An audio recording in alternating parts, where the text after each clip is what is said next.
Hello again. I'm Gorby, the world's foremost authority on things that, perhaps fairly, nobody else cares about. There are many things in this world I love, and I plan to talk about all of them at some point, but one has to start somewhere. I fucking love trains. I firmly believe that the greatest view of a country you'll ever get will be that from a train, whether that be going through cities or the countryside, over bridges or past barns. The most honest and well-rounded view of any nation will be from its railways, and I will never stop advocating for others to partake in the pure joy of being a passenger, watching the world go by. And thus do I introduce the game I wish to discuss today. No doubt you'll be shaken to your core to learn that in this game, primarily meant to be about driving trains, it is in fact entirely possible to simply be a passenger. Free to board trains at your own leisure, free to watch the incredibly accurate rendition of the British countryside go by. That is in fact the main reason I bothered to purchase this game to begin with, for the not inconsiderable price of 20 great British pounds. The thought of being able to experience being on a train without actually being on a train indeed tickled some primordial part of my monkey brain, and I simply had to give it a go. I went ahead and purchased the South Eastern High Speed Line, which is indeed the only high speed line in the UK. High speed rail can't be that great, otherwise we surely would have built more, right?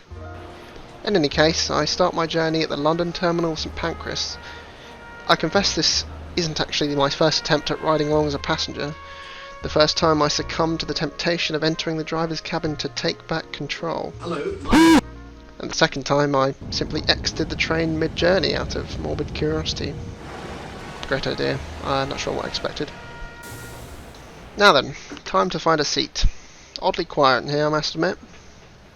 Fuck, even in a video game I can't find a nice window seat. Ah, here we go. Now to wait 5 minutes in excruciating real time for the train to depart, though it does end up doing so on time. Very unrealistic. We set off and see some of London's finest landmarks, before the developers simply give up and send us into a tunnel. A very long tunnel. Anyone want to chat? 3 years later we emerge briefly, though still imprisoned within a concrete trench, to witness a truly bleak sight. Stratford International, the international station that doesn't have any international services, but hasn't been renamed because nobody has noticed yet, and even if anyone did, it's simply too much of a faff. Oh Christ, we're going back. We see sunlight again round about the time that HS2 has been completed, and it is now we finally get some nice views. Unfortunately, we're in Essex. Across the Thames we go. Unfortunately, we're in Kent. Couldn't they have built this anywhere else? At long last, though, we can enjoy the uninterrupted pleasure of watching the world zip past, with all the graphical fidelity of real life, with none of the crippling costs. And that's off-peak. The rest of the journey is uneventful, serene even. The autons eventually empty out, leaving us to take in the landscape without their extremely antisocial behaviour distracting us.